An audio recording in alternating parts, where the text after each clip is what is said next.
Eh bien, bonjour à tous, il est 14 heures, donc je vous propose de démarrer ce webinaire qui vous est proposé donc par la CRES, la Chambre régionale de l'économie sociale et solidaire de Normandie et ses partenaires.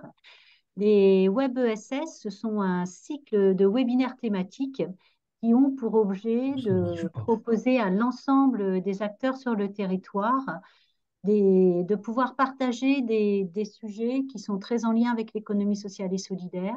Et à chaque fois, on est sur le même type de process, à savoir vous proposer un temps d'information et d'échange d'1 heure et demie pour décrypter un sujet, vous outiller sur la thématique et vous donner des clés, voire vous proposer des dispositifs pour vous permettre d'agir. Donc, le sujet qui nous intéresse aujourd'hui, c'est un vaste sujet qui, de toute évidence, a rencontré beaucoup de succès. Réaliser sa transformation numérique, par où commencer? Donc, on est bien sur cette question de la transformation numérique, principalement pour les associations, mais aussi pour l'ensemble des acteurs de l'économie sociale et solidaire. Et donc, pour décrypter, aborder ensemble le sujet et évoquer des pistes d'action, je, je vais m'appuyer sur l'expertise et les témoignages de Bory Engel, du dispositif régional, national, pardon, sur le numérique, Olivier Bilot, d'Artify, association qui se situe dans le Calvados, qu'Olivier vous présentera plus en détail tout à l'heure. Et enfin, sur le témoignage de Julien Benoît qui est chargé de mission à FNE, France Nature Environnement Normandie, qui vous présentera la démarche de son association qui s'est engagée dans sa transformation numérique. Avant de rentrer dans le vif du sujet, quelques mots sur le déroulé et quelques mots d'introduction. Sur le déroulé, donc on est parti pour 1 heure et demie ensemble. On va d'abord avoir le témoignage de Bory Angel et ensuite les témoignages d'Artify et de France Nature Environnement. Ça nous prendra à peu près 1 heure et quart, et ensuite on vous proposera un temps d'échange. Entre deux, si vous avez des questions, je vous propose de les partager dans le chat, mais pour des questions de fluidité, on prendra l'ensemble des réponses à la fin des présentations et des témoignages, et on vous proposera de réagir évidemment aussi par rapport aux propos que vous aurez pu entendre, mais n'hésitez pas à préciser vos questions si vous avez peur de les oublier ou qu'on puisse déjà en prendre connaissance tout au long du chat. C'est le petit onglet discussion en bas de votre écran. Je vous informe également que ce webinaire est enregistré et puisqu'on le rediffusera en replay sur le portail animé par la CRES ESS en Normandie, qui permettra de pouvoir proposer une rediffusion. Avant de laisser la parole à nos experts, en quelques mots très rapides, vous dire pourquoi la CRES a souhaité vous proposer cette thématique de la transformation numérique aujourd'hui et quel écho cela a par rapport aux missions d'une CRES. Les CRES, elles ont pour objet de promouvoir l'économie sociale et solidaire sur les territoires, de fédérer les acteurs et d'accompagner le développement et la création d'activités. Dans le cadre de l'accompagnement des organisations à leur développement d'activités, évidemment, nous nous sommes rapidement rendus compte, au regard des événements de ces dernières années, de l'importance du numérique et de l'évolution du numérique pour les associations et les acteurs de l'ESS. Et on s'est vite rendu compte également qu'il y avait des enjeux qui allaient bien au-delà de la question de l'usage. Puisque quand on va parler du numérique, on va parler de l'évolution des usages. Donc, en clair, l'évolution des usages, c'est autrefois, par exemple, on avait des partenaires qui venaient toquer à votre porte pour vous rencontrer. Aujourd'hui, ils vont vous envoyer un mail et vous demander un rendez-vous par voie électronique. Donc, l'évolution des usages, c'est vraiment les plus-values que peuvent nous apporter les outils numériques.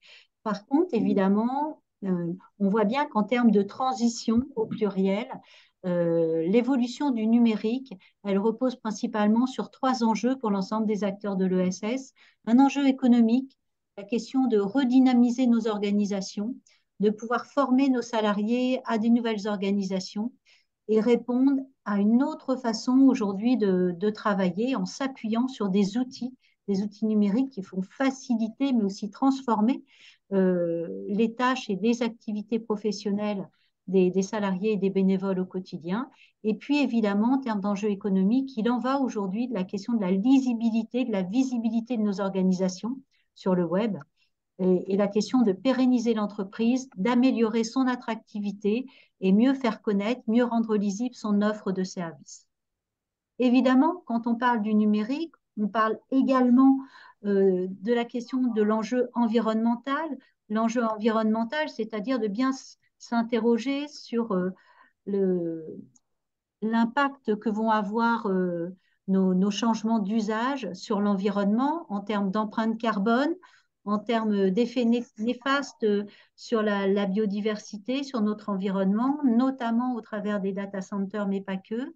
La question de réfléchir à la transformation vers des comportements plus respectueux de l'environnement. Et puis, on parlera évidemment de sobriété énergétique, de sobriété numérique. Donc, un enjeu environnemental essentiel. Et enfin, on se rend compte également, et vous le verrez dans les propos de nos intervenants, que l'évolution du numérique, ça repose également sur la question d'un enjeu social, un enjeu social de liberté, d'émancipation citoyenne, d'autonomie, et voire même également de réflexion autour des biens communs. Parce qu'on se rend bien compte par rapport à l'évolution de l'usage du numérique que très rapidement, des personnes qui ne maîtriseraient pas les outils numériques se retrouveraient très rapidement déclassés. Donc voilà les enjeux forts d'impact sur la transition que vont avoir l'ensemble des thématiques qu'on va aborder autour, à la base, hein, de l'évolution des usages du numérique. Donc j'en profite parce que je crois qu'il y a un peu d'écho. Je vais vous demander de fermer vos micros pendant l'intervenant des intervenants. Encore une fois, vous pouvez poser toutes vos questions dans le chat.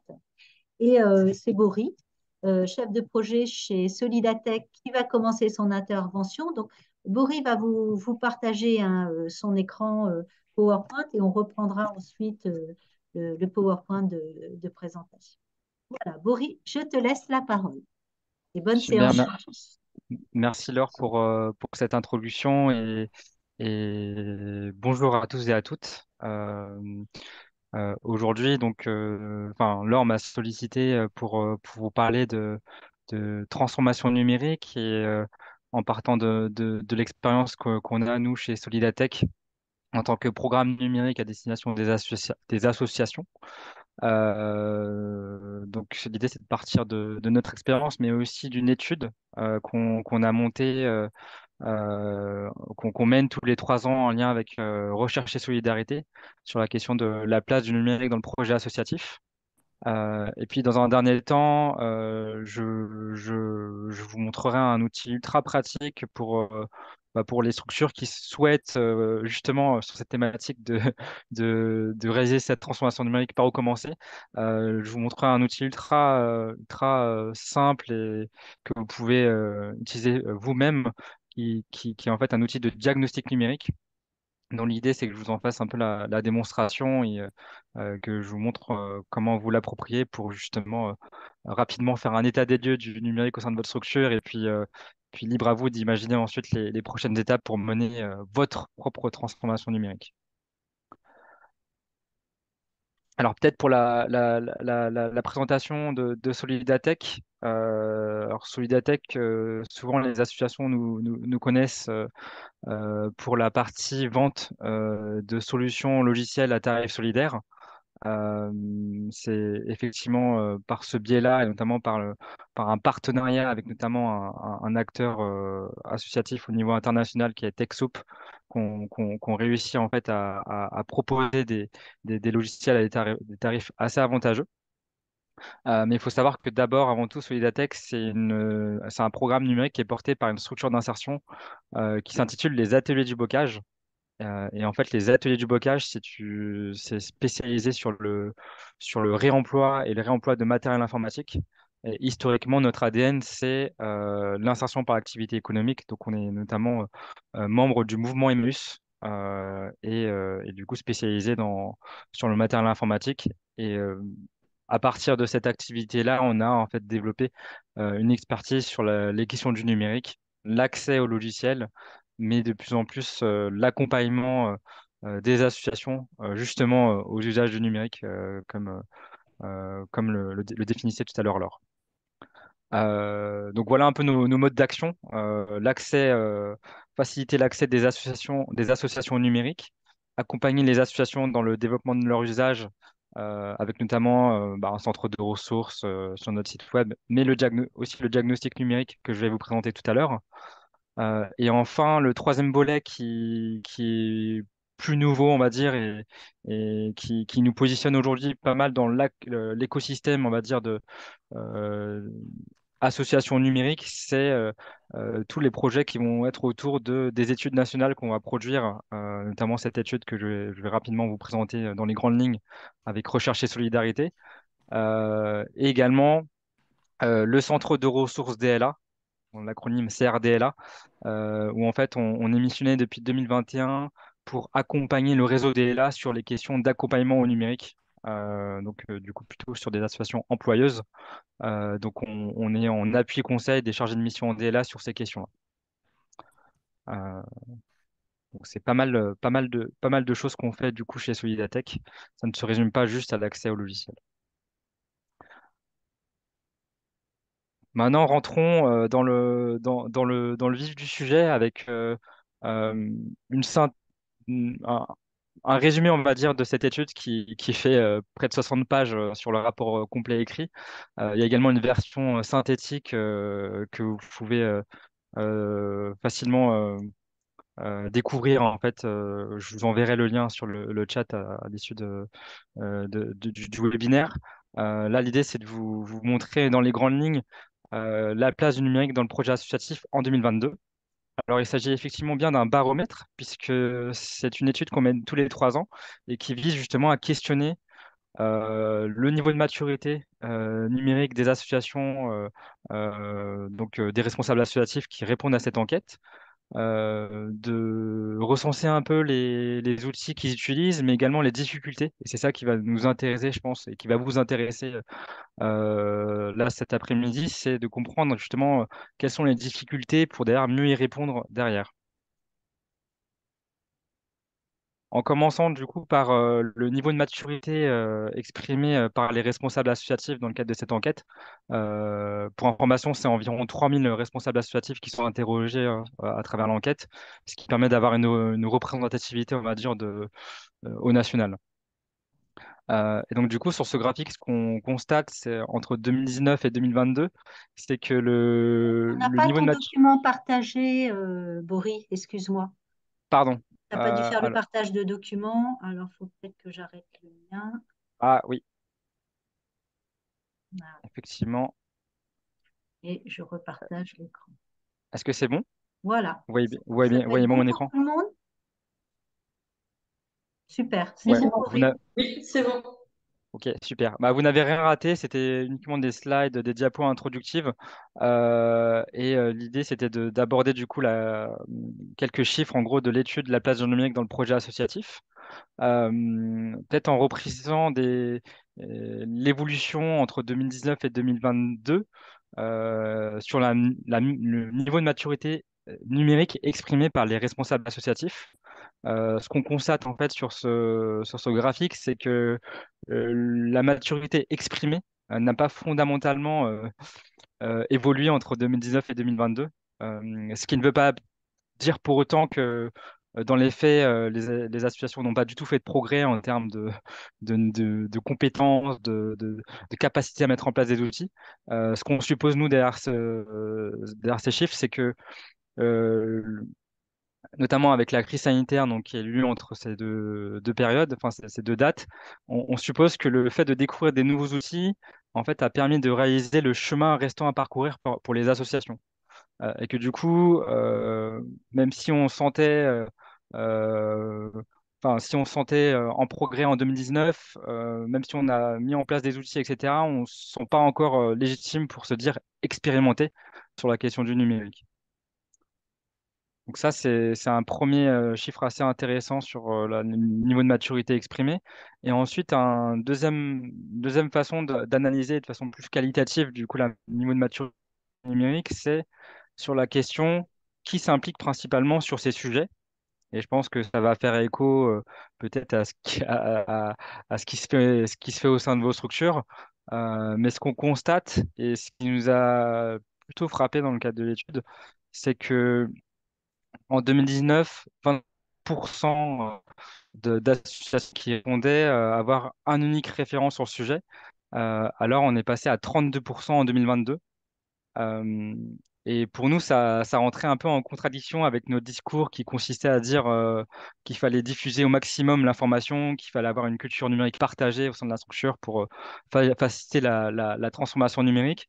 Mais en fait, la façon dont on peut l'interpréter aujourd'hui, c'est que on pense qu'au contraire, ça peut témoigner d'une plus grande maturité qu'en 2019, c'est-à-dire avoir plus de personnes initiées et une responsabilité plus affirmée de quelques personnes sur la question du numérique pour justement accompagner les publics, mettre en place des outils, faire le lien avec la direction, le CA, etc.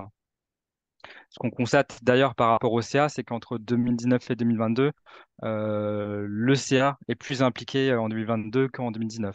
Donc ça, c'est pas étonnant et heureusement, heureusement, bien sûr. Maintenant vient la question, bah, quand on parle de transformation numérique, euh, finalement, pourquoi faire le numérique, pourquoi? Et ça, je pense que c'est quand même un message clé que j'aimerais vous donner quand même. C'est de dire avant de parler numérique, se dire mais quel est l'objectif en lien avec notre projet ASSO qu'on va chercher à atteindre. Et dans le cadre de l'étude, on l'interroge justement et je voulais vous partager les quatre principaux objectifs qui sont recherchés grâce au numérique en 2022. Et en fait, dans le top 3, on retrouve toujours les mêmes, que ce soit en 2016 ou 2019 ou 2022. Toujours vient en première position bah, la question de mieux faire connaître son association, la question de la visibilité finalement. Donc 74%. Et ensuite, l'amélioration de l'animation du réseau. Qu'est-ce que c'est l'animation du réseau? C'est pouvoir engager, fidéliser ses membres et pouvoir interagir aussi derrière avec eux.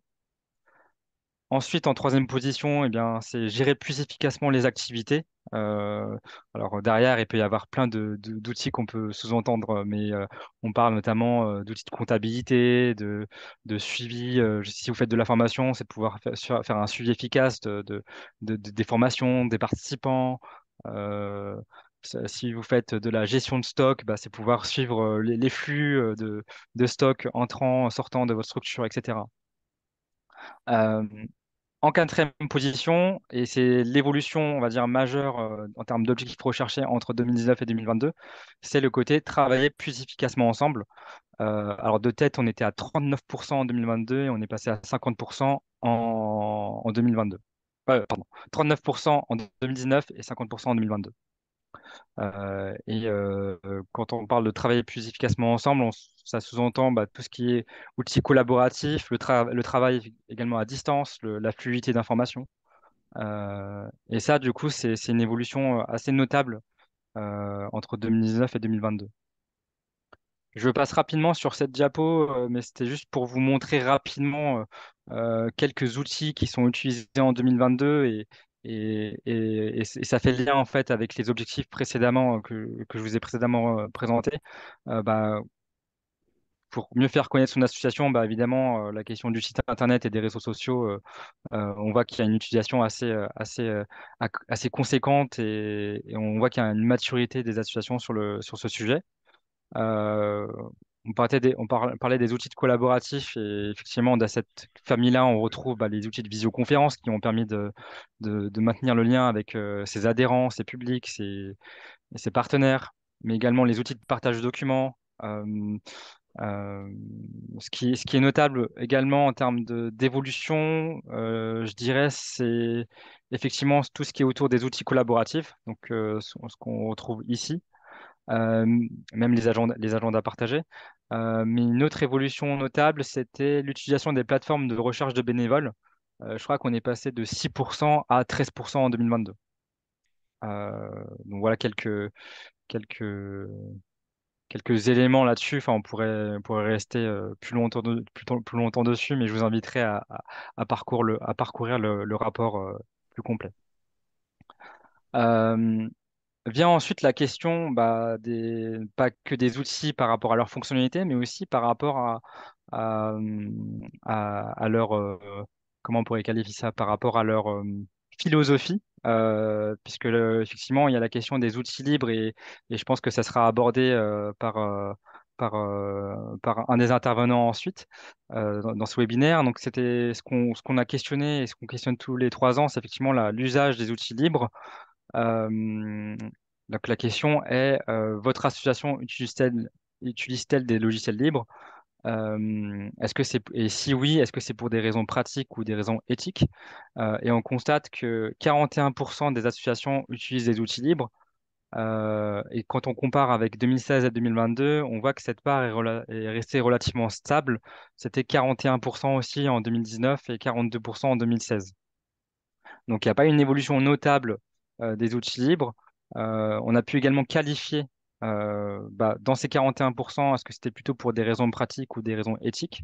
On est à 25% pour des raisons pratiques et 16% pour des raisons éthiques. Mais ce qu'il est aussi intéressant et je pense que ça va, enfin, l'écosystème, on va dire, du numérique associatif et du libre, je trouve ça assez positif, c'est que il y aurait quand même, parmi les structures qui n'en utilisent pas, 15% qui auraient besoin d'être accompagnés sur la question du libre. Donc, ce qui témoigne vraiment d'un besoin, en tout cas, d'un certain nombre d'associations sur la question du libre. Aujourd'hui, on n'en utilise pas, mais si on avait un accompagnement sur le sujet, on s'y mettrait volontiers. Donc voilà sur la partie outils. Euh, N'hésitez pas en commentaire à poser vos questions et j'y répondrai par écrit tout à l'heure. Maintenant, je vais aborder la question des difficultés rencontrées par les dirigeants, les responsables associatifs. Et ce qu'on constate entre 2019 et 2022, c'est globalement une baisse moins d'associations en difficulté. Aujourd'hui, par rapport à 2019, on est à 84% en 2019 contre 76% en 2022. Euh, alors, il peut y avoir plusieurs façons de l'interpréter. Est-ce que la crise sanitaire les dirigeants associatifs ont dû, sous la pression de la crise, mettre en place des outils et ils se sont rendus compte que, enfin, ils ont par ce biais, ils ont levé des freins techniques, psychologiques justement par rapport au numérique. Est-ce que c'est ça ou euh, est-ce qu'il y a une montée en compétences globale sur justement différents types d'outils? On parlait des outils de communication tout à l'heure, des outils collaboratifs. Donc, il y a globalement une évolution positive par rapport à ça.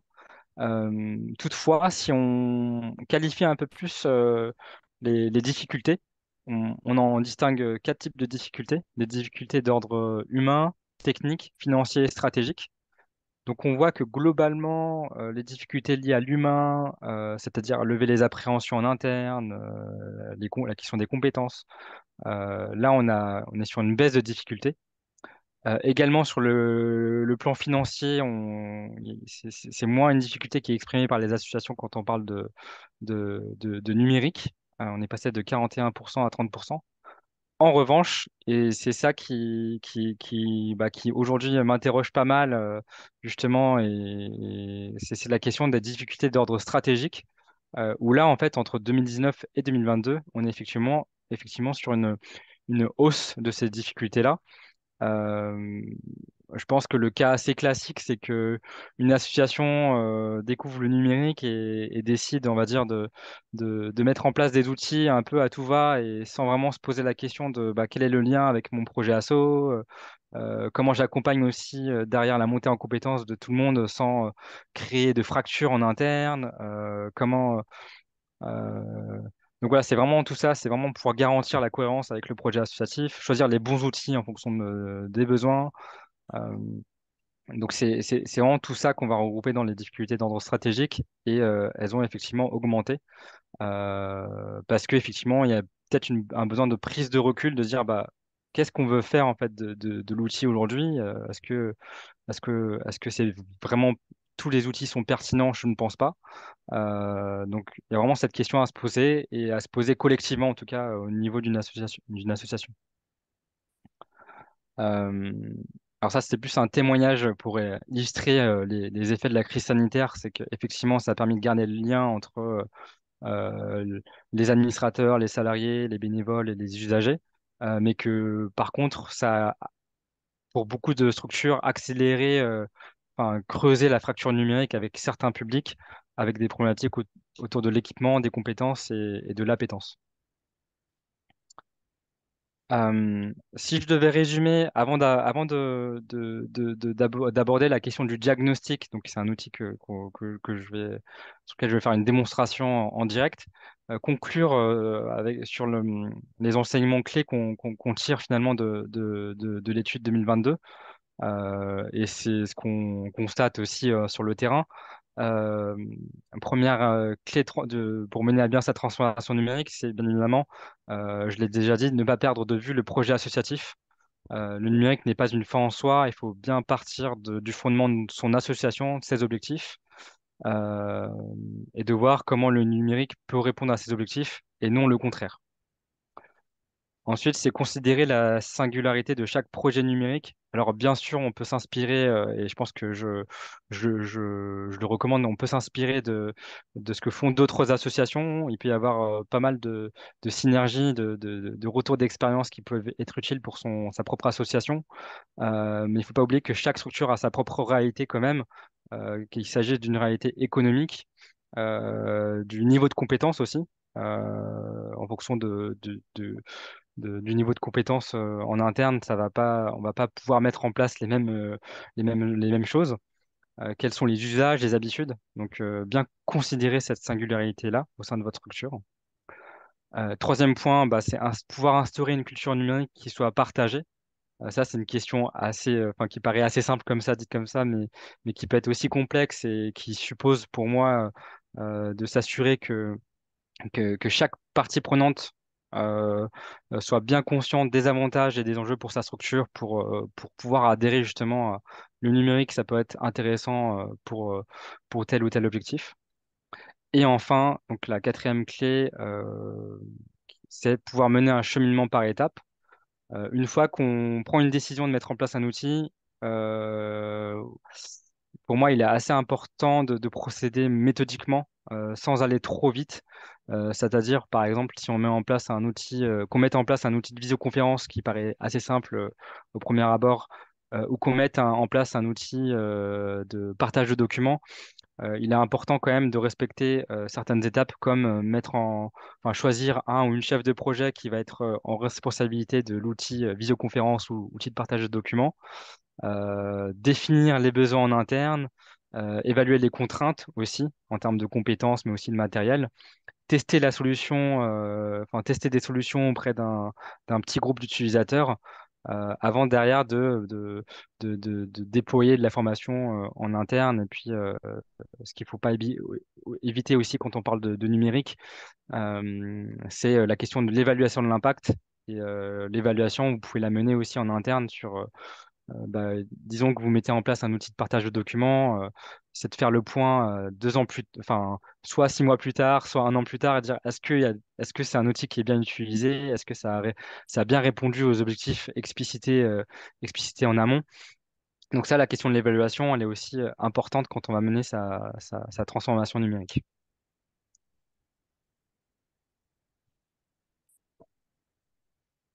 Première étape aussi, enfin, ce que vous pouvez réaliser de façon enfin, ce qui est facilement activable, on va dire, sur la question de par où commencer sa transformation numérique, c'est la question du diagnostic. Pourquoi faire un diagnostic numérique? Le premier point, c'est pouvoir identifier en fait les points forts et les points, j'ai oublié, faibles à travailler sur le numérique. Finalement, se dire bah, où en sommes-nous aujourd'hui? Et en fonction de ça, se dire qu'est-ce qu'on veut aussi par rapport à nos objectifs, mais aussi nos valeurs. On parlera tout à l'heure de numérique responsable et éthique. Ça fait partie potentiellement des valeurs d'une association. Donc, que voulons-nous? Que pouvons-nous aussi par rapport à bah, notre, notre budget, par rapport à nos niveaux de compétences? Et l'idée derrière d'un diagnostic, l'objectif, c'est de pouvoir aussi définir bah, des étapes de travail. OK, maintenant, on a priorisé les sujets sur lesquels on voulait travailler. Maintenant, comment y parvenir? À quel rythme? Qui devra s'impliquer? Et ça, c'est des questions auxquelles faudra penser à répondre, enfin, qui seront enfin, importantes d'aborder en collectif au niveau de la structure pour être sûr que derrière, il y a vraiment une transition qui s'effectue. Alors pour mener un diagnostic, il y a pas mal d'outils et je vous enverrai d'autres, enfin, différents outils qui existent en libre accès sur Internet, notamment un outil de diagnostic qui est réalisé par AnimaFac.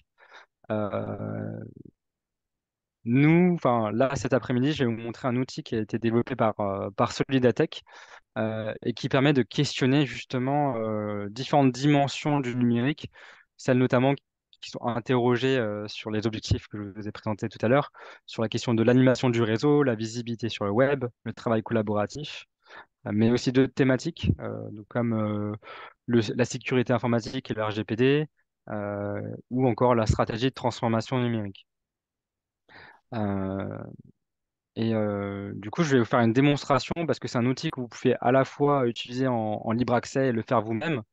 Mais ce que je vais enfin, qu'on vous recommande euh, de faire quand vous allez mettre en place ce diagnostic au sein de votre structure, c'est de pouvoir l'effectuer d'abord en individuel, puis aussi de le faire en collectif, enfin, en tout cas de mettre en commun les différentes réponses au questionnaire.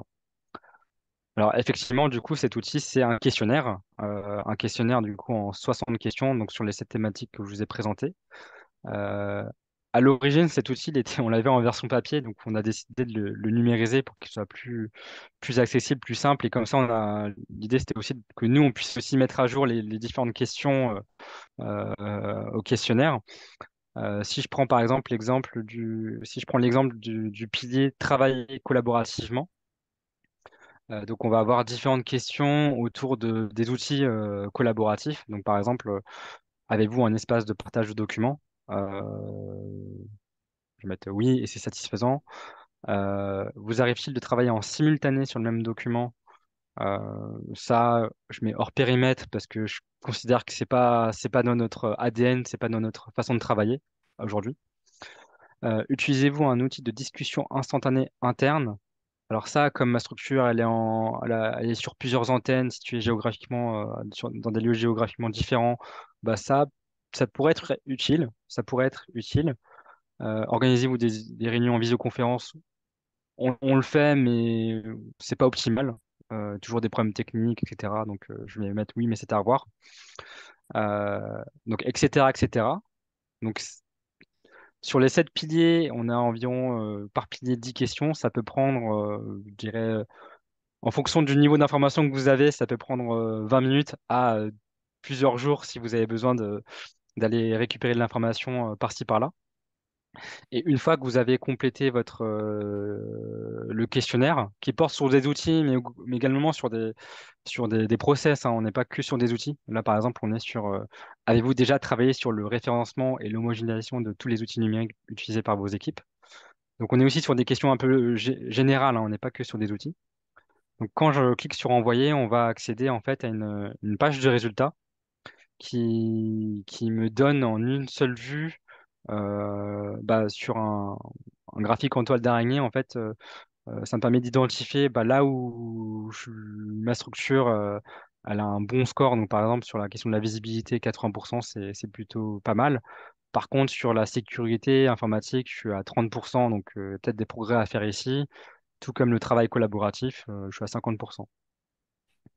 Quand quand on descend là, sur la page, là, on peut, on peut avoir des informations additionnelles, du coup, pilier par pilier, et notamment une traduction par rapport aux réponses au questionnaire ou une traduction de statut, en fait, à planifier, à revoir, c'est en cours, existant et hors périmètre.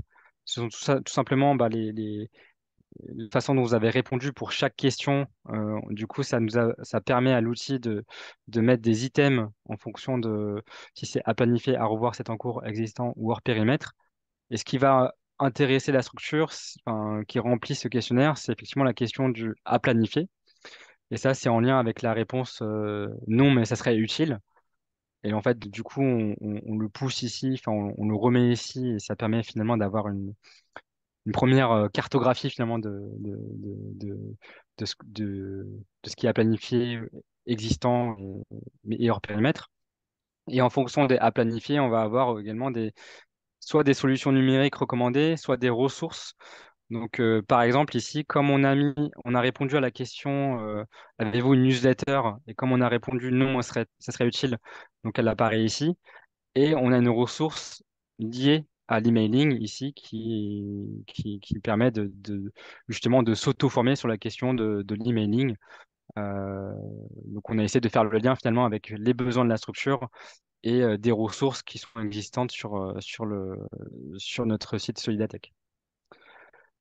Ce qu'il est possible aussi de faire, c'est de partager ces résultats en format PDF. Disons que vous voulez vous faire accompagner sur la question du numérique qu'un un potentiel prestataire aimerait en savoir un peu plus sur là où vous en êtes. C'est un bon moyen, voilà, de lui partager l'information et que ce prestataire ou cet acteur de l'accompagnement, un DLA au hasard, euh, puisse, euh, puisse comprendre un peu vos enjeux et vous proposer en fait une réponse d'accompagnement adaptée par rapport à vos besoins, notamment à partir de ce qui est renseigné dans à planifier ou à revoir. Donc, je ne sais pas si vous voyez bien mon PDF, mais effectivement, c'est une vue plus simple que sur la page web ici. Elle tient en 4 pages et vous avez la possibilité de partager en fait vos résultats via ce lien URL ou via ce QR code. Euh, alors, peut-être pour conclure, enfin, juste une précision quand même sur le calcul du score.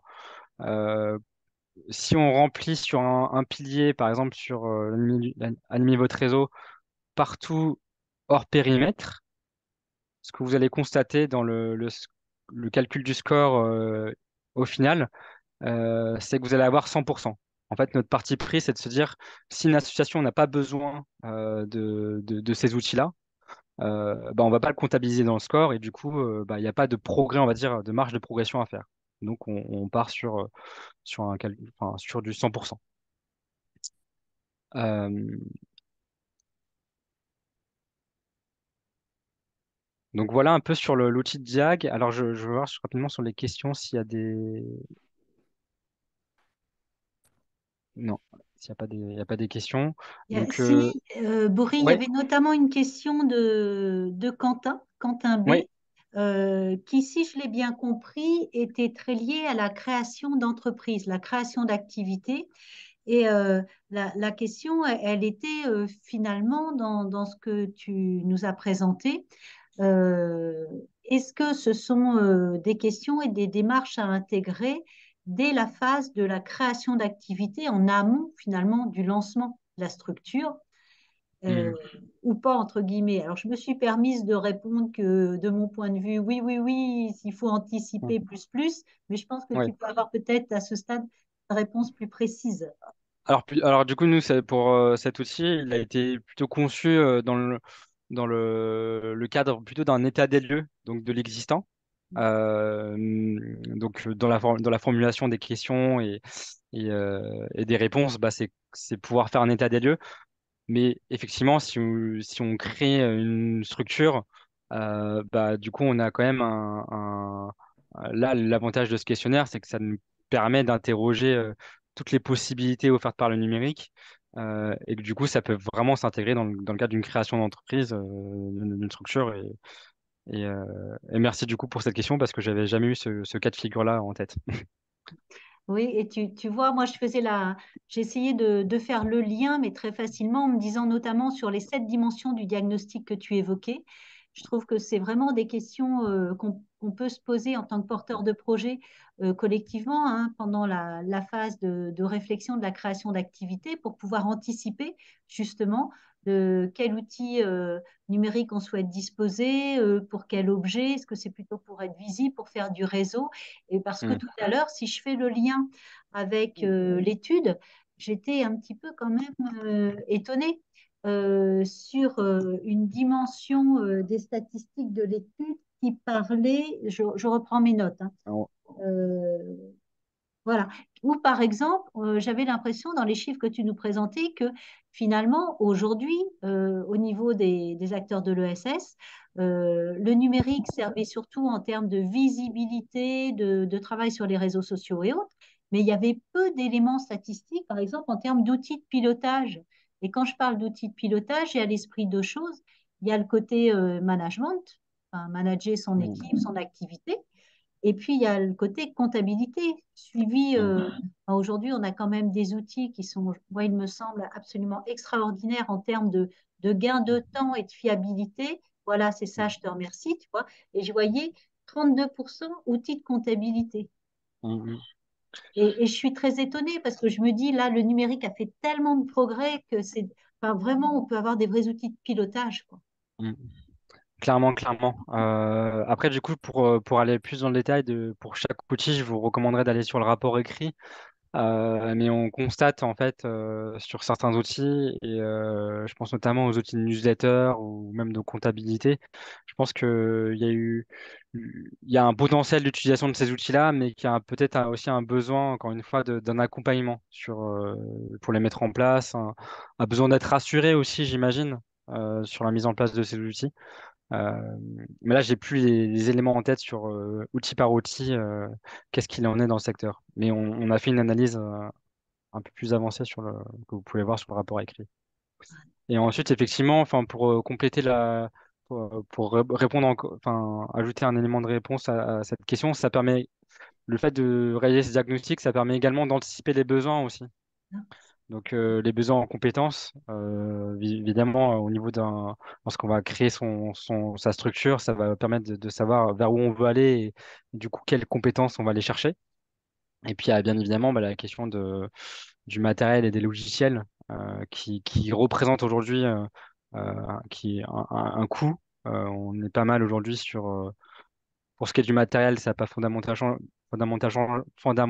changé, mais sur la question des outils, on est de plus en plus sur des outils où on va devoir payer un abonnement récurrent, mensuel, annuel, et c'est une autre façon finalement de budgétiser finalement le numérique, et c'est bien de l'anticiper un maximum. Tout à fait. Alors, je vais peut-être, avant de laisser la parole aux prochains intervenants, peut-être préciser les 4 conseils du coup par rapport au diagnostic pour conclure. Ce qu'on recommande, c'est de compléter l'outil de façon individuelle. Alors, on a une version papier, mais vous pouvez le faire directement sur l'outil en ligne, et de demander à d'autres personnes au sein de votre structure de faire l'exercice de leur côté. Et puis, en collectif, d'identifier les points d'accord et de désaccord. Euh, Ça va permettre de débattre, par exemple. Oh, tiens, je sais pas moi, de suivi un outil de partage de documents, pour reprendre cet exemple. Certaines personnes vont penser que c'est intéressant, d'autres personnes vont dire, bah non, ça, on a déjà un serveur interne qui marche déjà très bien. On va pas rajouter un autre outil, une autre couche en fait, par rapport à des besoins auxquels on a déjà un outil qui existe. Donc là, l'idée, c'est vraiment de débattre aussi sur ce qu'on veut, en tout cas, en termes d'outillage. Ensuite, sur les différentes réponses au questionnaire, il y a quelques conseils pour bien répondre. Par exemple, euh, pour répondre à oui, mais c'est à revoir. faut l'interpréter comme oui, mais cela ne répond pas complètement à mes objectifs en termes d'usage et d'impact. Donc on a une petite grille en fait de traduction en fait pour les réponses possibles au questionnaire.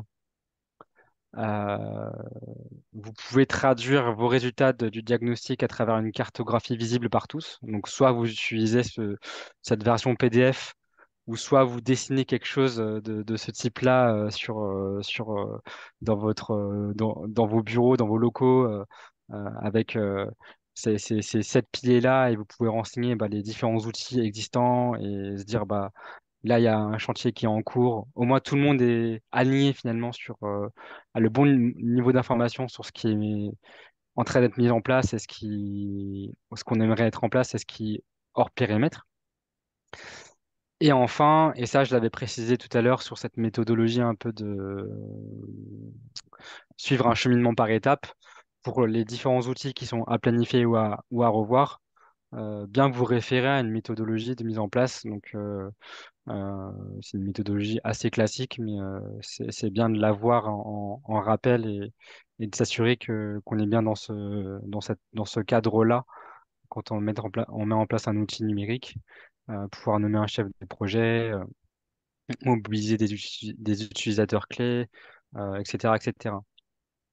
Nous, en termes de ressources côté Solidatech, notre prochain projet, c'est d'avoir en fait une infographie de ce type, mais plus appliquée à la conduite de changement. On parlait tout à l'heure de culture numérique partagée. On aimerait avoir une infographie qui soit un peu plus adaptée à ce sujet-là, qui est plus complexe, mais du coup, on le voit avec la question des difficultés stratégiques, qui est aussi plus importante. Euh, donc voilà un peu sur ma présentation. N'hésitez pas si vous avez des questions, hein. Je suis là pour répondre.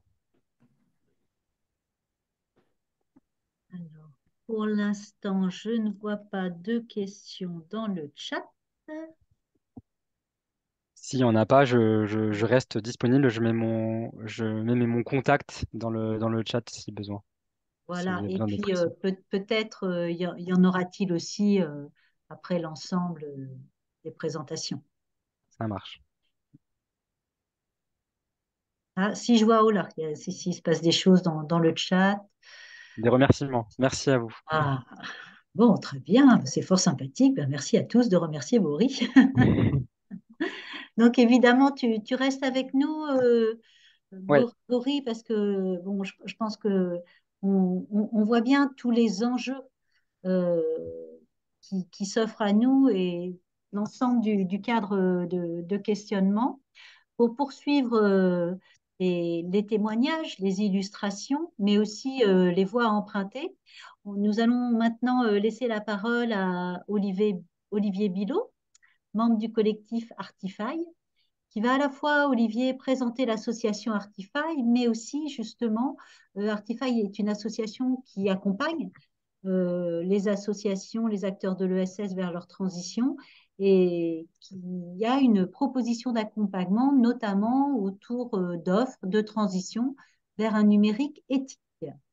Et nous finirons ensuite par Julien Benoît de FNE. Olivier, je vais te laisser la parole. Et là, c'est moi qui ai repris le PowerPoint. Donc, je vais essayer de te suivre. Bonjour à toutes et à tous.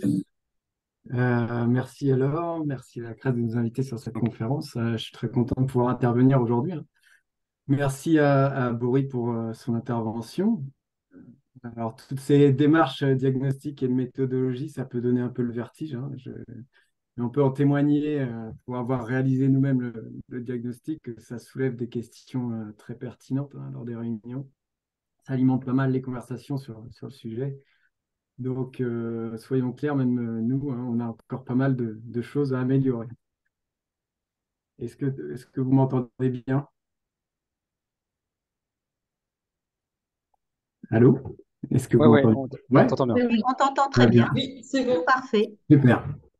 Alors, Artify, c'est une association employeuse qui existe depuis 2016 et qui est basée à Caen. Alors, nous sommes à Caen, mais notre périmètre d'action, c'est le Calvados, essentiellement, avec quelques rayons qui s'étalent en Haute-Normandie aussi, en Haute-Normandie, pardon. lorsqu'un besoin spécifique se fait sentir et qu'il n'y a pas une structure comme la nôtre forcément qui puisse toujours répondre. Alors, en effet, on travaille toujours depuis 2016 sur la transformation numérique des particuliers, des collectifs associatifs et des structures SS. Mais nous avons une ambition particulière, c'est d'œuvrer localement à ce que cette transformation puisse se faire en faveur d'un numérique avec une éthique qui défende des valeurs sociales et environnementales fortes. Parce qu'aujourd'hui, effectivement, le secteur du numérique, c'est quelques géants qui se partagent un peu le peloton de tête du classement des plus grandes capitalisations boursières mondiales. On sait que le modèle économique de ces entreprises, c'est pour la plupart, c'est de la publicité, c'est l'exploitation des données personnelles. Alors, comme le dit l'adage, hein, quand les logiciels sont gratuits, parfois c'est nous le produit. Désormais, ces géants du numérique, ils accumulent un pouvoir conséquent et ils exercent une forme de domination très importante sur la population et même au-delà, hein. Donc, il y a aussi évidemment un enjeu même démocratique qui est majeur. Donc, ils exercent notamment une domination technique, hein. Ils possèdent la quasi-intégralité des outils qui servent à communiquer, mais bientôt, ça va s'étendre à nos frigos, nos véhicules et tout le reste. Ils exercent aussi une domination économique, hein, puisque on l'a dit, ce sont les plus grandes capitalisations boursières mondiales. Et ils exercent aussi une domination culturelle. Les algorithmes créés par ces entreprises-là, ils définissent un peu nos façons d'interagir avec nos collègues, avec nos amis. Les résultats de recherche sont le fruit d'algorithmes, les suggestions de contenu aussi. Alors, on fait ce constat-là, que ce numérique-là, et puis Laure l'a très bien souligné en introduction, hein, c'est que ça a désormais investi vraiment toutes les sphères de la société. Donc, face à ce constat, et ce que nous proposons, c'est tout simplement de la réappropriation du numérique. Donc, permettre à chacun, chacune de mieux comprendre ces outils pour ne pas en devenir prisonnier ou prisonnière. C'est d'être conscient des enjeux du numérique moderne, hein, parce que le choix des outils, c'est désormais un acte auquel on peut donner du sens. C'est un acte engagé, c'est militant, c'est presque un acte politique, le choix d'un outil numérique. Dans ces objectifs, il nous paraît essentiel et urgent de prolonger la durée de vie des appareils, puisque c'est vrai que contrairement aux idées reçues, ces appareils-là qu'on a en grande quantité à la maison ou au bureau, chaque Français est responsable d'environ 10 appareils, 10 terminaux, hein, ce qu'on appelle des terminaux, c'est un ordinateur, un téléphone, voilà, un frigo, une télé connectée, etc. Alors donc, ces 10 appareils qu'on a par Français, ils sont responsables de la majeure partie de l'impact environnemental du numérique, donc il est urgent de leur prolonger leur durée de vie. Et à ce titre, on pense que les logiciels libres et le réemploi permettent de lutter contre cette obsolescence un peu programmée, et donc on l'espère de répondre à ce défi, en partie du moins. Par ailleurs, une autre mission que nous nous sommes fixées, c'est de choisir des outils qui respectent le plus possible la vie privée de leurs utilisateurs et utilisatrices. C'est-à-dire, ça revient à quoi? Ça revient à ne pas troquer ses données personnelles contre la fourniture d'un outil, même s'il est gratuit et si efficace et confortable soit-il. Euh, pour continuer, on s'est fixé l'objectif de participer à la construction d'un commun numérique. Donc, ça répond à une des caractéristiques de l'informatique, hein, qui est le fait de pouvoir reproduire du contenu presque instantanément à l'infini et à un coût presque dérisoire. C'est pour ça que on souhaite que l'innovation s'appuie sur cette propriété, hein, pour servir l'intérêt général, un petit peu comme le portait le rêve de l'Internet à ses débuts. C'est-à-dire un outil numérique qui sert à un partage de connaissances, qui réduit les inégalités, qui est vecteur d'émancipation. Pour ça, nous cherchons à limiter le phénomène d'appropriation et de favoriser la gestion des ressources numériques comme un commun. Et pour finir donc sur les objectifs, mais c'est évidemment particulièrement important pour les collectifs auxquels nous nous adressons, c'est de leur permettre de mettre en cohérence les valeurs avec les outils utilisés. Donc concrètement, on va faire la promotion, hein, des composantes des communs numériques, à savoir les logiciels libres, les licences Creative Commons, par exemple, l'open data et les plateformes décentralisées. N'hésitez pas, si ces termes sont peut-être un petit peu nouveaux pour certains, à poser des questions auxquelles je me ferai un plaisir de répondre tout à l'heure dans le temps qui nous est imparti. Concrètement, on a décidé de développer 3 actions pour servir ces objectifs. Donc, on a des ateliers d'entraide, un peu à la façon Maison du Vélo, qu'on organise dans nos locaux à Caen. Ces ateliers, ils sont organisés, ils sont maintenus par des bénévoles 3 fois par semaine. Ils permettent aux adhérents de venir avec leur ordinateur sous le bras, de se faire aider à réparer, à apprendre, à comprendre le fonctionnement et pourquoi pas changer leur pratique, découvrir de nouveaux outils. Donc ça c'est quelque chose auquel on tient, qui est vraiment au cœur de l'association depuis le début, c'est cet espace d'entraide local. On propose aussi des prestations sur mesure autour des logiciels libres pour toutes et tous, donc associations, collectifs ESS, collectivités, voilà, soit sous forme d'hébergement, soit sous forme d'aide à l'auto-hébergement.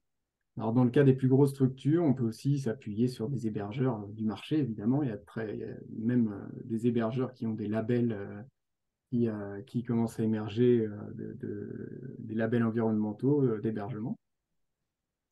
Et comme troisième mission, de manière transversale, pardon, on propose aussi des événements thématiques, des ateliers de formation à l'attention des professionnels et particuliers pour accompagner tout le monde vers une transition, si possible, vers un numérique éthique.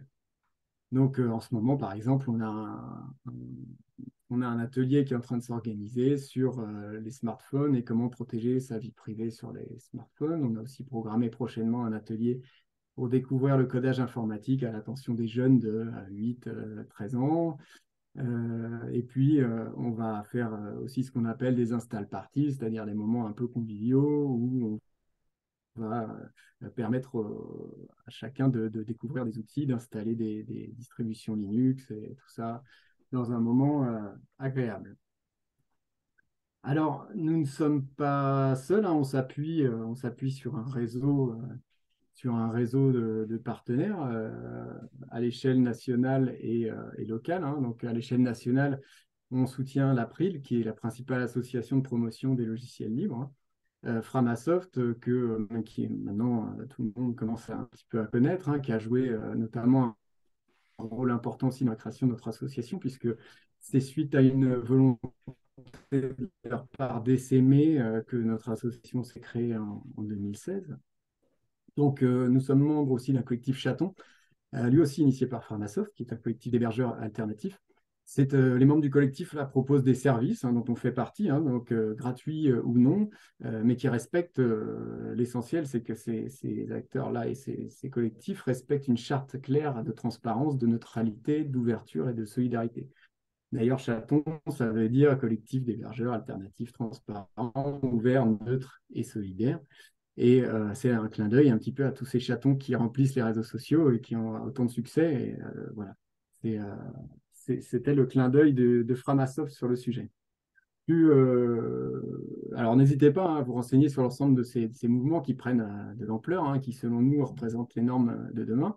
Localement, nous sommes aussi membres des collectifs PANA, qui réunit les points d'appui au numérique associatif, du réseau Répar, voilà, qui est un collectif de ressourcerie avec vecteur de réemploi, mais cette liste n'est pas exhaustive et nous avons aussi beaucoup de choses en cours.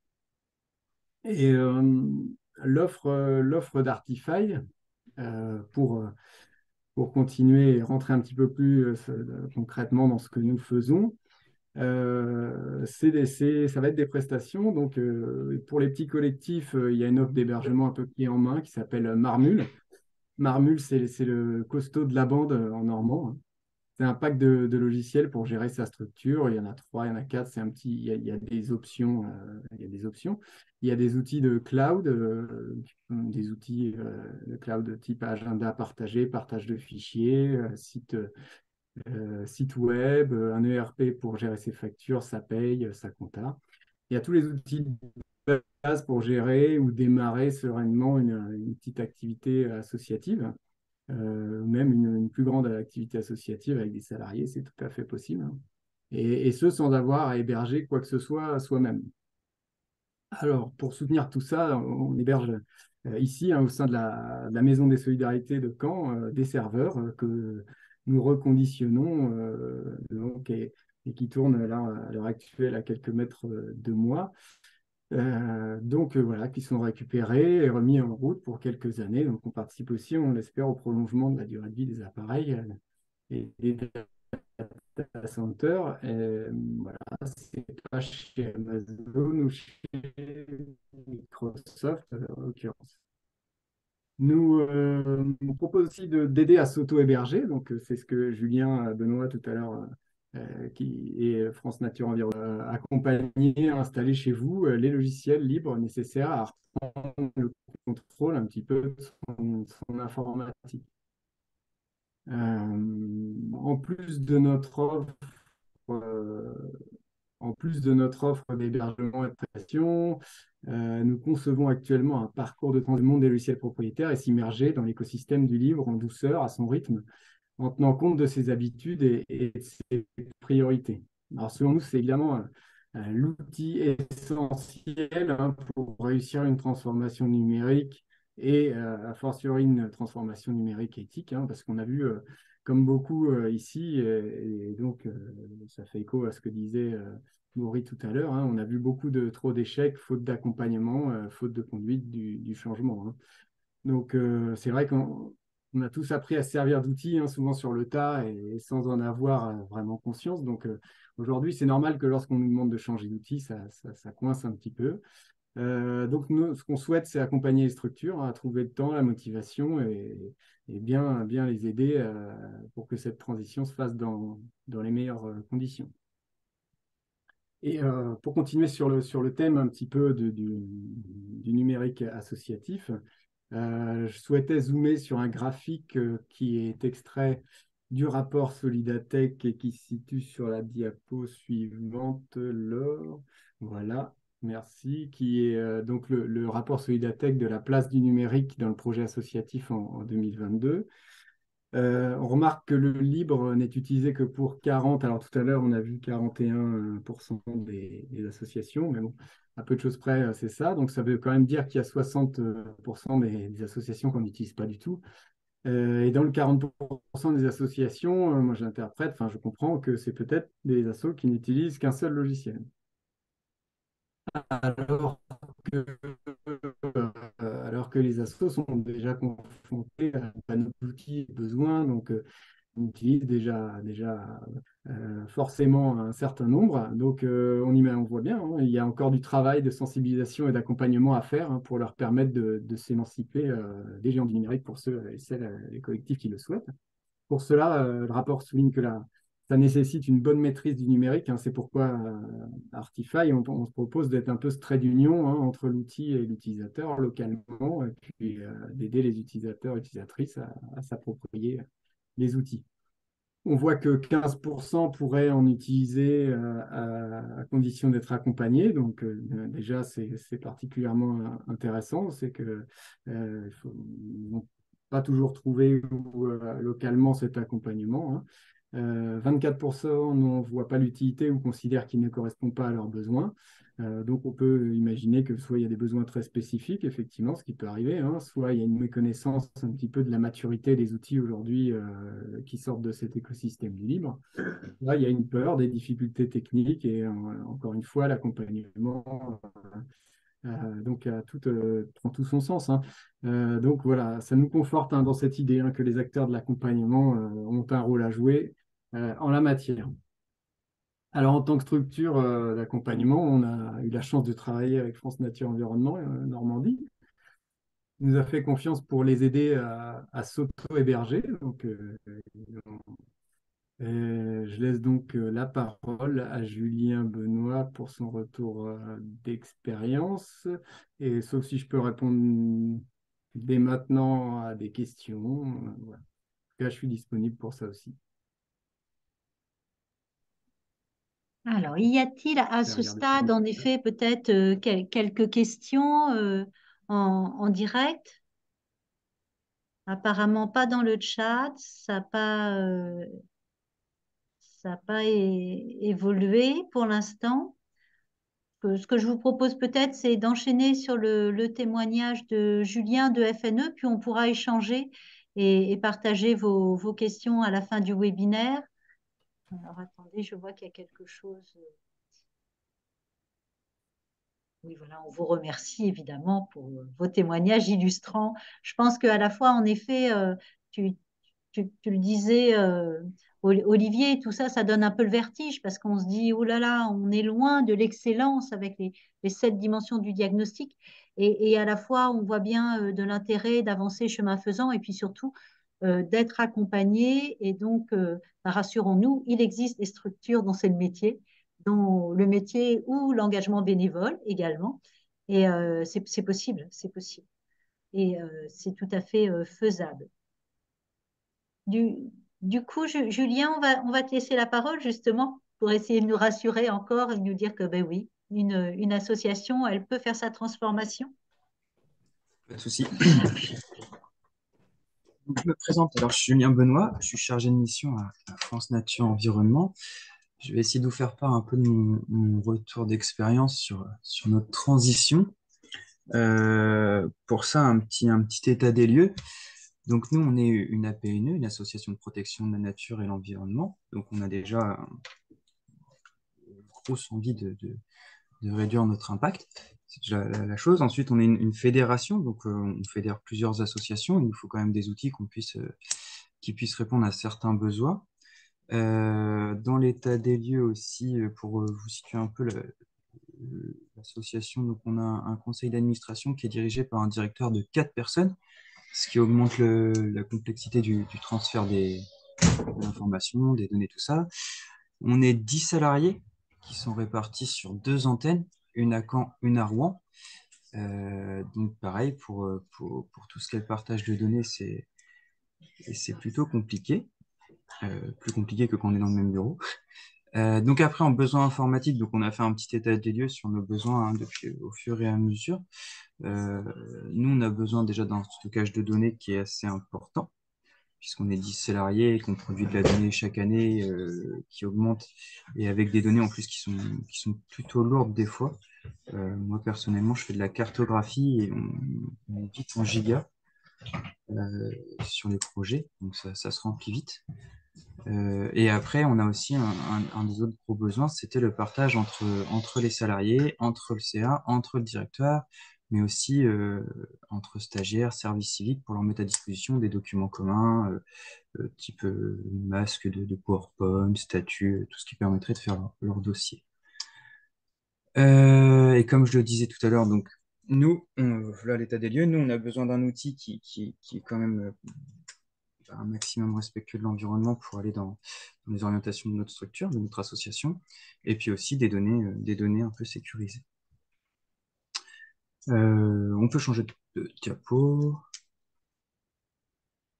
Alors, j'ai essayé de vous faire une petite chronologie pour se remettre un peu d'où on part. Donc, on a commencé avec des disques durs externes individuels pour chaque personne, ou internes sur l'ordinateur quand il n'y avait pas besoin non plus de trop partager. Donc, ça a vite ses limites, aussi bien si on fait tomber un disque dur que si un ordinateur, pareil, si on le fait tomber, ben, on perd une bonne partie des données. Donc, à partir de 2018, on avait un collègue qui touchait un peu en informatique. Donc, il nous a fait un serveur avec un ancien PC. Donc, on est toujours en mode récup. Et par contre, on a dû acheter un NAS, donc un système de sauvegarde. C'est un gros disque dur, en gros, pour simplifier. Ça, on a dû l'acheter neuf. Ça a fonctionné jusqu'en 2021. Donc, pour répondre à nos besoins, donc, qui étaient le partage, le stockage, tout ça, on s'est tourné sur Dropbox pour répondre à nos besoins sur le court terme. Le court terme qui a duré 2 ans, mais souvent, la transition informatique met du temps. Donc, Dropbox, donc on n'avait que 5 utilisateurs. Donc, ceux de Rouen qui sont moins continués sur disque dur, c'était pas l'optimal.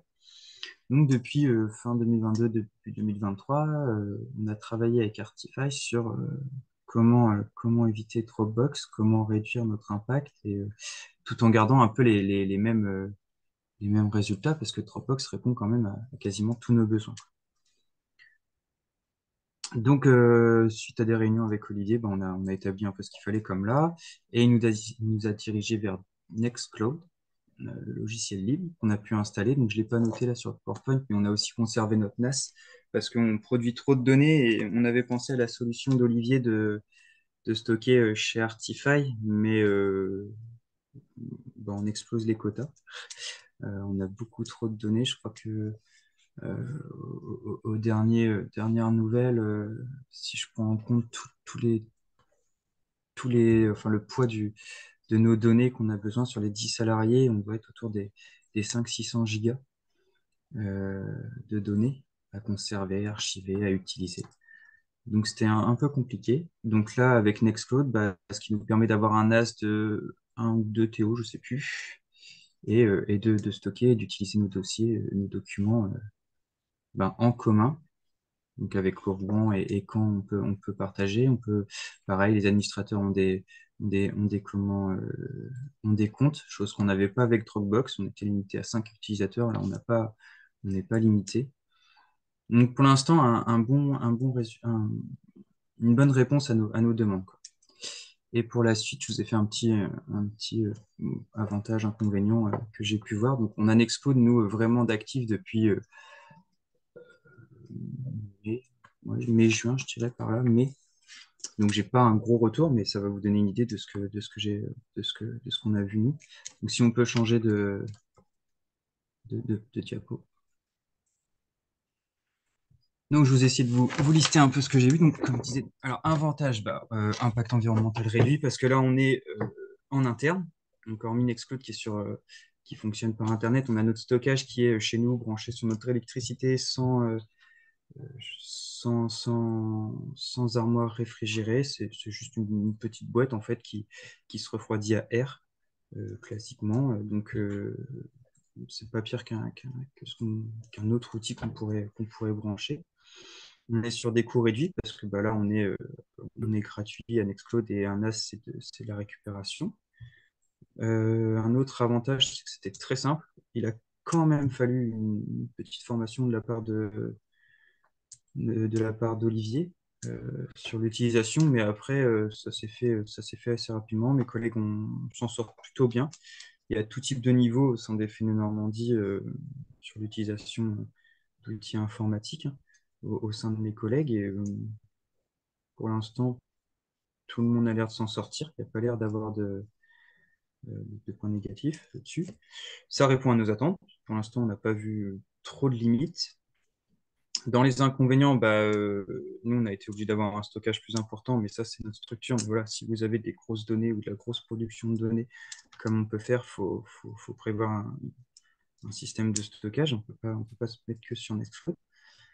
Euh, et après, justement, un retour d'expérience qui était bien chez FNU Normandie, c'est que nous, on a utilisé Dropbox, donc on va dire, le leader payant du marché. Et après, on est passé sur logiciel libre.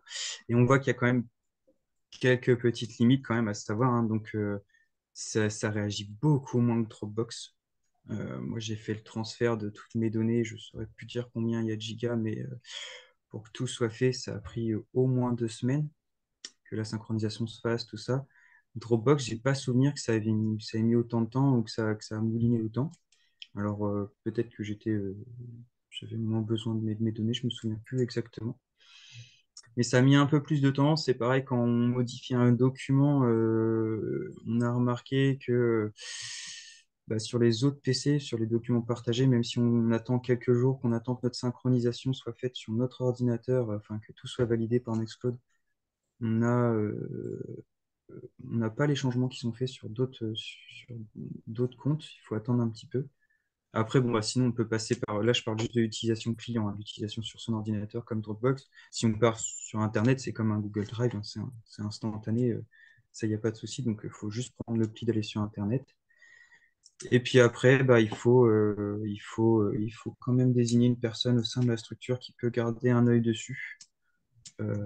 Parce que là, moi, je sais pas, en 3-4 mois, il y a eu deux, trois choses où on m'a demandé et une chose où j'ai dû appeler Olivier quand même, mais c'est le temps que ça se mette, c'est des petits problèmes. On m'appelle, mes collègues me demandent si on peut faire la mage, s'il y a pas de danger, si on a tout fait. On a eu des problèmes de connexion qui se sont réglés, qu'on a réglés. Enfin voilà, plein de petites choses qu'on n'avait pas spécialement sur Dropbox. J'ai pas souvenir qu'il y avait ce genre de petites difficultés, mais qui sont pas ingérables si on désigne une personne qui s'en occupe. Et après, donc hormis la désignation d'un référent, il y a aussi le côté, nous, dans notre retour d'expérience que je peux vous donner, c'est vraiment de travailler avec des sachants, hein. Avec Artify, c'était vraiment pratique pour moi, parce qu'on m'a désigné référent un peu par obligation. Et je connaissais rien et j'aurais perdu beaucoup de temps à chercher les logiciels libres, à chercher ce qui répond, tout ça. Avec Artify, avec Olivier, on a parlé, on a fait une réunion d'une heure et puis après, il nous a listé des outils et c'était vraiment pratique. Donc, en conclusion, ça fait quand même un gros passage. Nous, ça fait, parce que j'ai encore des collègues qui sont pas totalement arrivés sur Nextcloud. Ça fait 3 mois qu'on fait le transfert tranquillement, qu'on appréhende l'outil, donc ça fait un gros changement. Mais là, on a la main mise dessus. Dès que j'ai des services civiques qui arrivent ou des stagiaires, je peux direct créer les comptes, contrairement à Dropbox, il faut repayer, il faut refaire tout ça. Enfin, on a quand même une certaine liberté qui donne envie de passer le pas quand même. En retour d'expérience, il ne faut pas hésiter.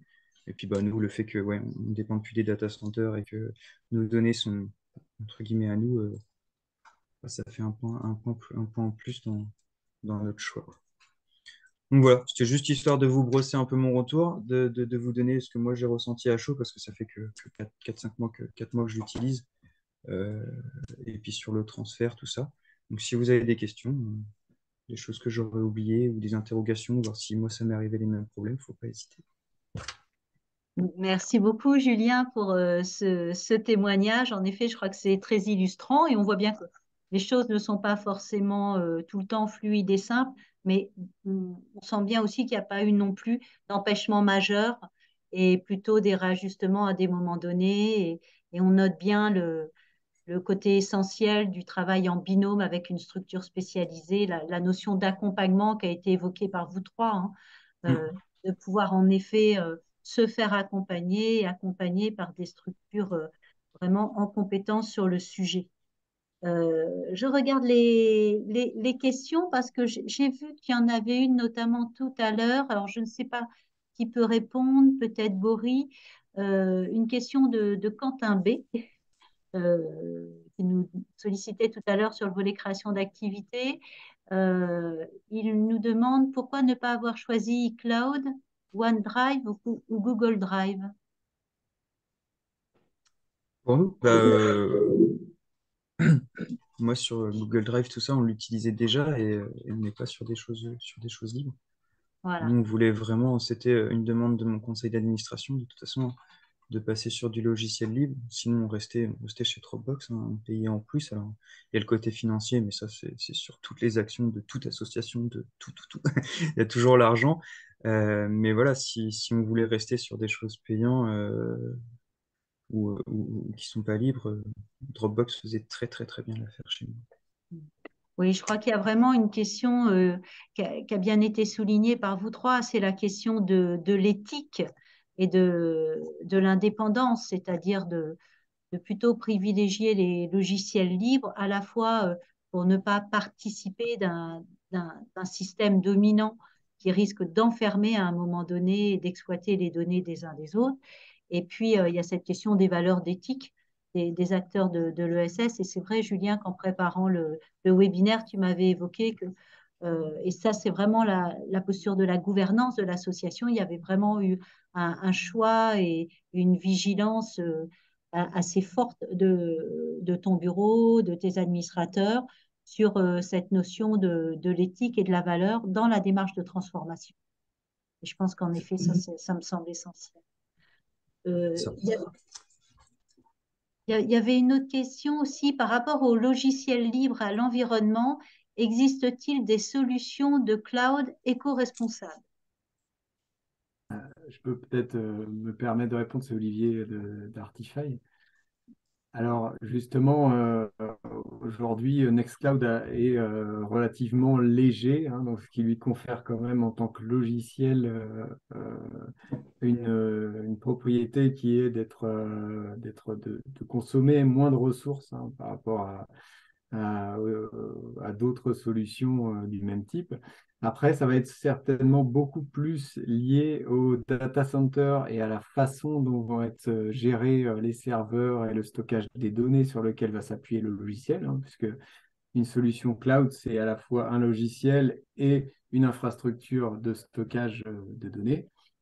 Et aujourd'hui, par exemple, Julien en parlait, hein, selon si on a un refroidissement ou pas de refroidissement, c'est la taille aussi des serveurs, et quelque chose qui est très important, c'est la fréquence à laquelle ces serveurs sont renouvelés, hein, parce qu'encore une fois, 80% de l'impact environnemental, c'est les appareils, et particulièrement les appareils, les terminaux, hein. Donc voilà, aujourd'hui, nous, on peut que conseiller l'usage d'un cloud comme Nextcloud ou OnCloud, qui sont des logiciels libres avec une éthique et qui sont généralement éco-conçus et donc consomment moins de ressources. Merci Olivier pour cette réponse. Une autre question de Guillaume Bénard. Pas trop de soucis sur la gestion des droits d'accès à chaque fichier dans Nextcloud? Point d'interrogation. Alors, ça, c'est une autre partie de la mise en place, mais bon, après, ça marche. Enfin, on aurait pu le faire aussi sous Dropbox. Ça a été la mise en place de l'arborescence et des droits de chacun, euh, qui a été une partie un peu compliquée où il a fallu quand même se mettre autour de la table avec tous mes collègues et Olivier. Là, on a trouvé un système sur conseil d'Olivier qui fonctionne plus trop bien, pas trop bien, pardon, qui est pas trop mal. Oh là.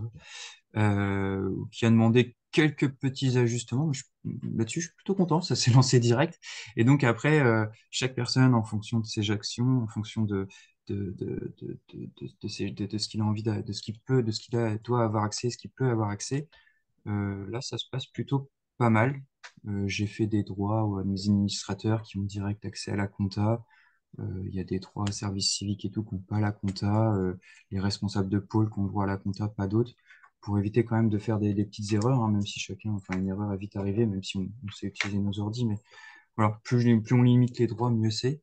Et non, non, ça a juste été un peu compliqué à se mettre en place, sinon c'est impeccable, ça marche super bien. Dès qu'on a besoin d'un document, on sait où aller chercher, ou on demande à son collègue. Et nous, on utilise en message instantané, on n'est pas encore bien, on est sur Discord et ça se passe, on demande et on nous dit direct où c'est, et puis on y va, et tout est nickel, quoi. Non, franchement, c'est pas mal ça. Et si je peux compléter, hein, sur Nextcloud, il y a au moins cinq façons de partager des documents, cinq façons différentes de partager des documents et de gérer un petit peu les permissions d'accès. Donc, en général, on trouve quelque chose qui convient à chaque besoin. En tout cas, pour l'instant. Ouais, c'est ça. Pour les personnes extérieures, on utilise le lien de partage et après, on met plus ou moins de droits sur de l'édition, la lecture, tout ça. Même ça fonctionne super bien aussi. Ok, une autre question de Morgane. En termes de sécurité des données, notamment pour des données personnelles et médicales, Nextcloud est-il possible? Alors, je vais répondre parce que j'ai une activité dans le secteur médical par ailleurs. Et alors, pour héberger des données ailleurs que chez soi, dans le médical, il faut choisir un hébergeur agréé HDS. HDS, ça veut dire hébergement données de santé. Donc oui, c'est possible sans difficulté, mais il faut que l'hébergeur soit agréé. Par exemple, nous ne le sommes pas chez Artify, donc il ne nous est pas possible d'héberger des données de santé. C'est plutôt lié à l'hébergeur, encore une fois, et à l'infrastructure qu'à l'outil en tant que tel. Mais en termes de sécurité, Nextcloud est tout à fait apte à stocker des données médicales si, par exemple, vous le faites chez vous. Ok. Autre question, Mounir de la boîte à outils à nos gens le retrouvent nous demande, Est-ce que l'utilisation de logiciels libres comme ceux offerts par Framasoft ne comporte pas une connotation politique?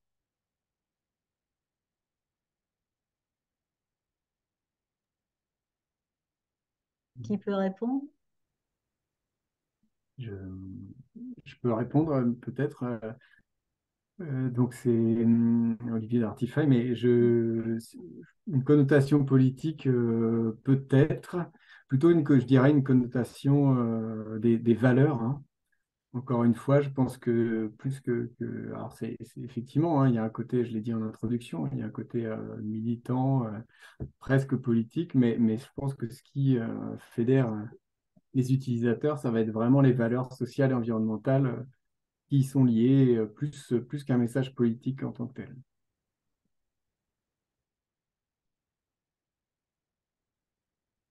Ok, et je crois aussi que Elodie du DLA 14 avait un petit message à nous partager. Si vous avez des questions, vous pouvez continuer à les mettre dans le chat, hein, ou vous pouvez lever le doigt ou si vous avez un petit élément pour ça. Et Elodie. Merci Laure. Merci aux intervenants. C'est vrai que c'était tout à fait intéressant, probant, et puis ça démontre que la transition numérique, c'est possible, mais encore faut-il s'y mettre et pas avoir peur de s'y mettre. Donc moi, je suis chargée de mission DLA du Calvados. Et je représente aussi ma collègue chargée de mission du DLA de la Manche. Nous sommes toutes les deux à la Ligue de l'enseignement et pour vous resituer le DLA, c'est le dispositif local d'accompagnement des associations de l'ESS employeuses. Donc nos partenaires vont des territoires, départements, Europe, État. Et on accompagne les associations soit individuellement sur une problématique que vous pouvez rencontrer et qui peut être tout à fait le numérique, et des accompagnements collectifs. Et c'est là notre propos et le lien avec ce que le webinaire de la CRES. Nous proposons dans la Manche comme dans le Calvados 2 accompagnements collectifs autour de la transition numérique. Donc, voilà, si vous voulez creuser la question, être accompagné et être plusieurs à être accompagnés, quelquefois ça permet de croiser les regards. Un accompagnement numérique qui va commencer dans la Manche le 24 octobre. L'usage du numérique au service de mon asso. Voilà, hein, ce sera le fil conducteur de cet accompagnement collectif. Et puis, pour ce qui nous concerne dans le Calvados, ça devrait démarrer en octobre aussi. La date n'est pas fixée, mais c'est un regard croisé à plusieurs associations où la transition numérique du projet associatif, c'est-à-dire comment l'amorcer ou comment piloter sa transition numérique. Donc, c'est jusqu'à 3 jours ensemble et 1 ou 2 demi-journées individuelles pour repérer les thématiques qui seraient plus pertinentes pour vous. Voilà.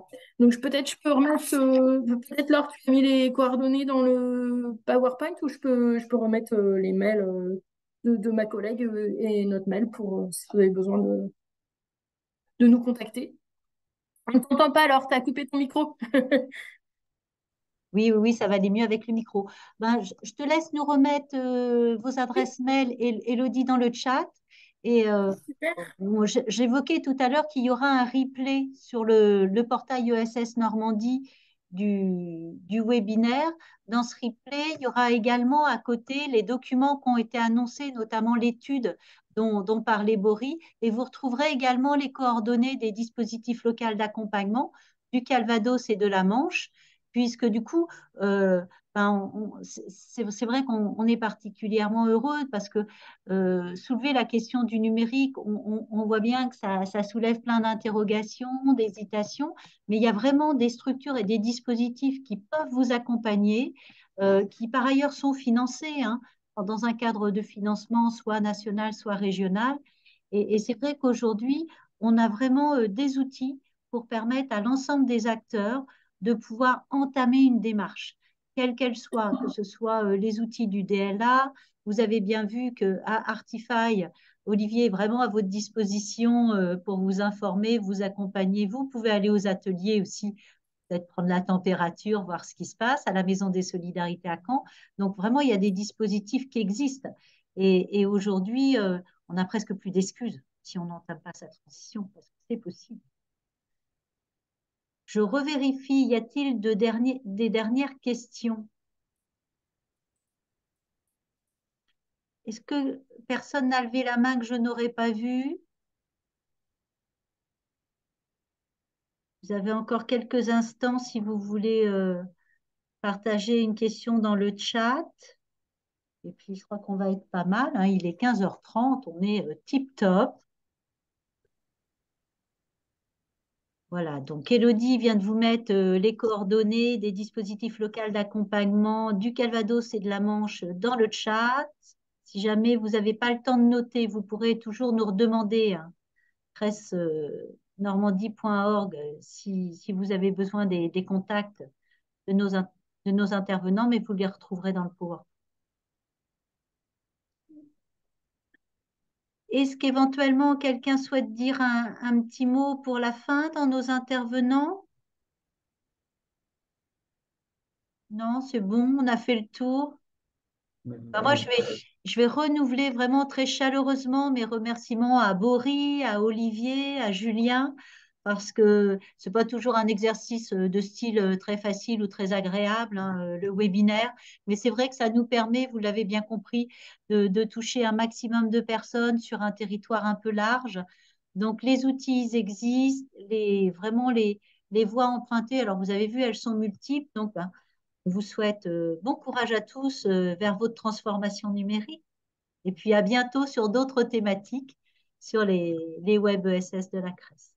Merci à tous encore pour votre participation et encore un grand merci à nos intervenants. Merci, bonne journée. Ciao. Au revoir à tous. Merci, au revoir. Merci. Au revoir, bonne journée, merci. Au revoir.